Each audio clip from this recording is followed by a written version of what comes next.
और वो कैसा ध्यान? बोले खाली आंख बंद कर ले वो ध्यान नहीं। ध्यान बड़ी ऊंची चीज है। आजकल महाराज जी ने पहले कह दिया, दम्भिन निजमति कल्प कर प्रकट किए बहुपंथ। बड़ी बड़ी संस्थाएं चलती हैं, हम ध्यान योग सिखाएंगे।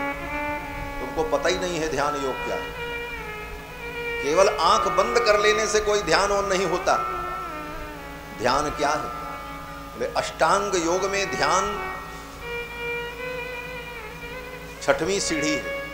यम नियम आसन प्राणायाम प्रत्याहार धारणा ध्यान, तब समाधि।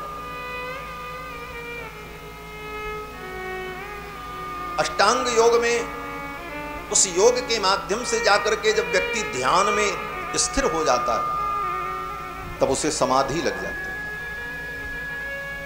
आप बताओ, दुनिया का कोई ऐसा इंजीनियर आपने देखा हो कि जो नीचे की 6 मंजिल न बनावे और सीधे 7वीं मंजिल आकाश में खड़ा कर दे? संभव है? जब तक नीचे की 6 मंजिल की इमारत नहीं तैयार होगी तब तक आप 7वीं मंजिल नहीं बना सकते। उसी प्रकार ध्यान जो है 7वीं मंजिल है अष्टांग योग में। यम नियम आसन प्राणायाम प्रत्याहार धारणा, तब ध्यान। और वो ध्यान स्थिर हो जाए तो समाधि, जो सतयुग में महर्षियों को प्राप्त थी। उस समय ध्यान योग के द्वारा ही बड़े बड़े ऋषि मुनि महात्मा लोग, साधारण लोग भी भगवान को प्राप्त कर लेते। त्रेता युग आते आते लोगों के अंदर कामनाएं उत्पन्न हो गई। ध्यान योग की सिद्धि, समाधि की सिद्धि तभी होती है जब हमारा जीवन निष्काम हो, कोई कामना न हो। सतयुग में लोगों के अंदर सांसारिक कामनाएं नहीं होती। त्रेता युग आते ही लोगों के अंदर कामनाओं का बीज अंकुरित होने लगता है। इसलिए ध्यान की स्थिति कमजोर पड़ जाती है। त्रेता युग आने पर जब जीवों के अंदर कामनाएं उत्पन्न होने लगती है तो भगवान स्वयं विचार करते हैं कि कामनाओं की पूर्ति के लिए कहीं ये व्यक्ति अज्ञान के मार्ग पर न चला जाए, अनैतिक मार्ग पर न चला जाए। इसलिए इसको वेद मार्ग की सीमा में रखने के लिए, शास्त्र की सीमा में रखने के लिए, शास्त्रों के अंदर कामनाओं की पूर्ति के लिए अनेक प्रकार के विधान का वर्णन शुरू हो जाता है। ये बड़े बड़े यज्ञों का जो वर्णन है, अश्वमेध यज्ञ करो तो चक्रवर्ती सम्राट बन जाओ, वाजपेयी यज्ञ करो तो सम्राट की उपाधि मिल जाए, अमुक कर्म कर लो ये फल मिल जाए,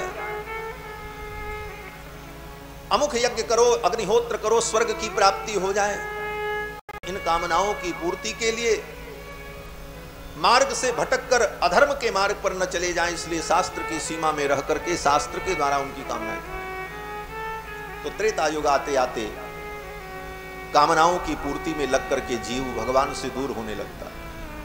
तो भगवान की प्राप्ति का भी साधन त्रेता युग में यज्ञ हो जाता है। यज्ञ से लोग भगवान को प्राप्त करते। त्रेता युग में बड़े बड़े राजाओं ने बड़े बड़े यज्ञ किए। त्रेतायाम यजतो मखई। द्वापर युग आते आते यज्ञ की विधा भी कमजोर पड़ जाती है। क्यों? बोले कामनाएं बढ़ जाती हैं और व्यक्ति का सामर्थ्य घट जाता है। संसाधन विद्यमान रहते हैं लेकिन व्यक्ति के अंदर वो कर्मठता नहीं रहती। व्यक्ति आलसी और प्रमादी होने लगता, करना कुछ नहीं चाहता और फल सब चाहता। आज भी यही द्वापर युग आते आते लोगों के अंदर ऐसी स्थिति होती है। चाहते तो सब हैं कि संसार का सब सुख हमको मिले, लेकिन हमें कुछ करना न पड़े, शॉर्टकट जिसको आजकल बिना साधन के ही हम प्राप्त कर लें सब कुछ। ऐसी स्थिति जब आती है कि बड़े बड़े यज्ञों को करने में बड़ी कठिनाई होती है। अब अश्वमेध यज्ञ करो तो अश्वमेध यज्ञ कोई छोटा मोटा यज्ञ 365 दिन लगता है, 1 साल तक चले तब पूरा अश्वमेध यज्ञ। वाल्मीकि रामायण में दशरथ जी ने जब अश्वमेध यज्ञ किया है, वर्णन है, पढ़ लेना। 1 वर्ष तक करो तब पूरा। राजसूय यज्ञ बोले 27 महीने, 1-2 दिन नहीं, हजारों हजारों वर्ष के सत्र, 1-1 हजार वर्ष तक चलने वाले यज्ञ। इतनी बड़ी कर्मठता कहां जीव में रह जाएगी। द्वापर युग आते आते व्यक्ति सोचता है इतना समय कहां है कुछ करने। थोड़े में कुछ हो जाए। तो शास्त्र तो कल्प वृक्ष है महाराज। शास्त्र हमारा हित करने के लिए, शास्त्र माता पिता से भी ज्यादा करुणामय है। जीवों पर करुणा करके शास्त्र मार्ग प्रदान करता है। तो द्वापर युग आने पर कहते हैं कि भाई यज्ञ नहीं कर सकते तो भगवान की पूजा करो। द्वापरे परिचर्याया, द्वापर युग से भगवान की विग्रह की पूजा विशेष रूप से प्रारंभ होती है।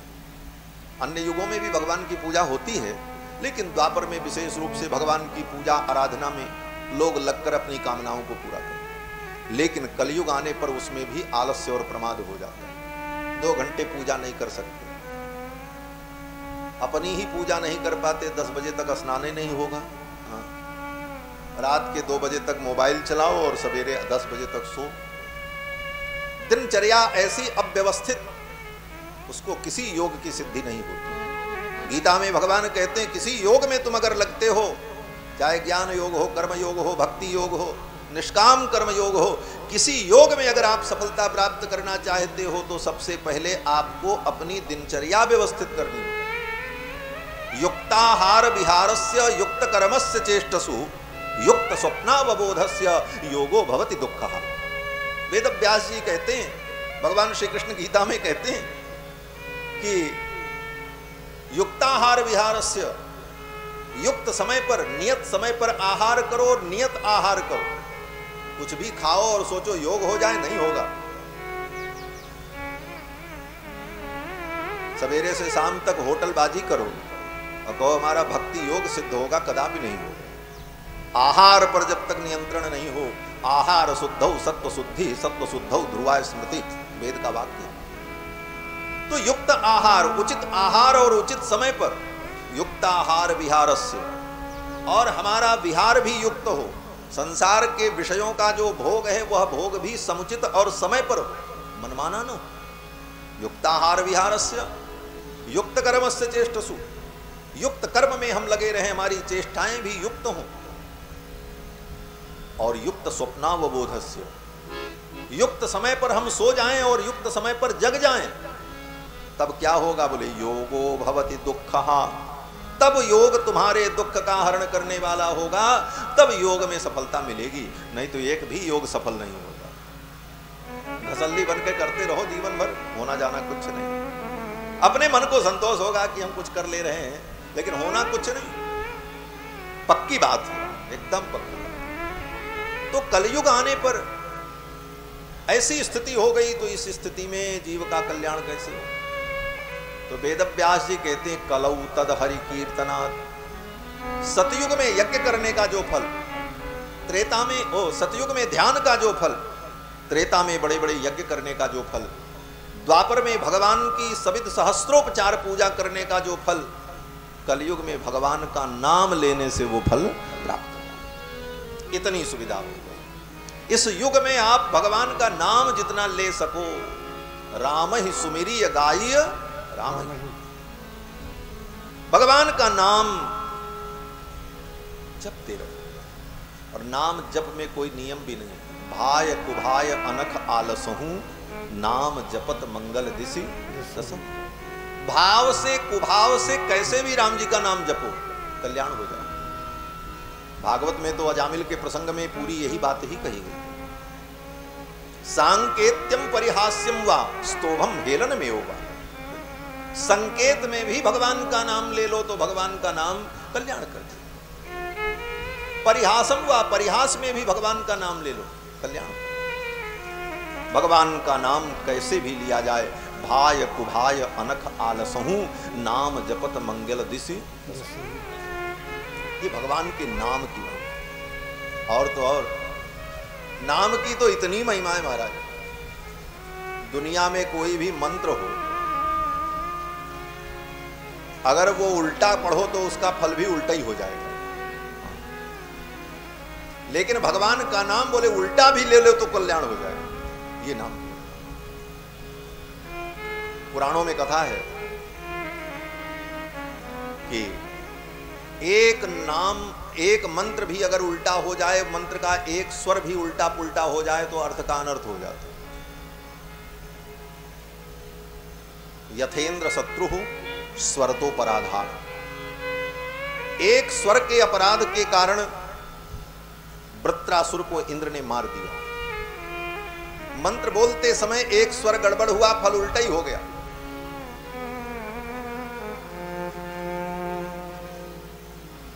यहां बहुत से पंडित बैठे हैं जो दुर्गा सप्तशती का पाठ भी करते होंगे, कवच कीलक अर्गला इत्यादि का।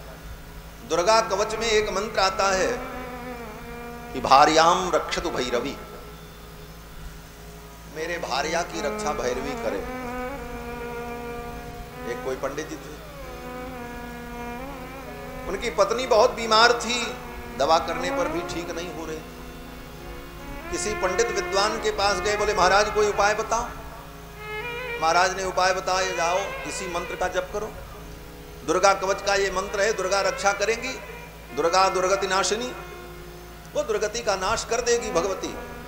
मंत्र क्या है? बोले भार्याम रक्षतु भैरवी, हे भैरवी तुम मेरी भार्या की रक्षा करो।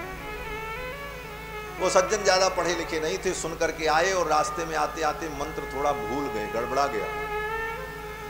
रक्षतु के जगह पर उनको भक्षतु याद आ गया, आ गए जपने लगे। महाराज माला उठा ले, शुरू किया जप, बड़ी श्रद्धा से बड़े विश्वास से, भार्याम रक्षतु भैरवी, भार्याम भक्षतु भैरवी, भार्याम भक्षतु भैरवी, इसी का जप चलने लगा। 7 दिन बीतते बीतते पत्नी का राम नाम सत्य हो गया। महाराज जी भी बता रहे थे, राम नाम सत्य, पत्नी का राम नाम सत्य हो गया। और रोते चिल्लाते पहुंचे, बोले महाराज कैसा मंत्र आपने बताया, पत्नी तो ठीक नहीं भाई, मर गई। और पंडित जी ने कहा मंत्र तो मैंने ठीक बताया था। बोले महाराज आपने जो मंत्र बताया वही हमने जपा था। आचार्य ने कहा कि कौन सा मंत्र जपा बताओ, तो उसने सुनाया। वो जपते जपते 7 दिन में उसको याद ही हो गया था पूरा, उसमें अब तो भूलने की कोई बात थी। उसने कहा महाराज यही मंत्र मैंने जपा, भार्याम भक्षतु भैरवी। पंडित जी ने अपना सिर ठोका, बोले ठीक ही तो हुआ, तुम देवी से कह रहे थे कि भार्याम भक्षतु भैरवी, मेरी भार्या का तू भक्षण कर ले, तो भैरवी ने तुम्हारी भार्या का भक्षण कर लिया, काम खत्म। बोले महाराज हमारी ये भावना नहीं थी, हम तो उसे ठीक करना चाहते थे। बोले भावना तुम्हारी ठीक थी, लेकिन तुम्हारा मंत्र गलत था, तुमने उल्टा जप दिया, इसलिए फल उल्टा हो गया। तो अन्य देवी देवताओं के जो मंत्र हैं, उन मंत्रों में अगर कहीं उल्टा हो जाए, गड़बड़ हो जाए, तो फल भी उल्टा। लेकिन हमारे राम जी का नाम, बोले राम जी का नाम तो ऐसा दिव्य है कि उल्टा जपो चाहे सुल्टा जपो, ये कल्याण ही कल्याण करता है।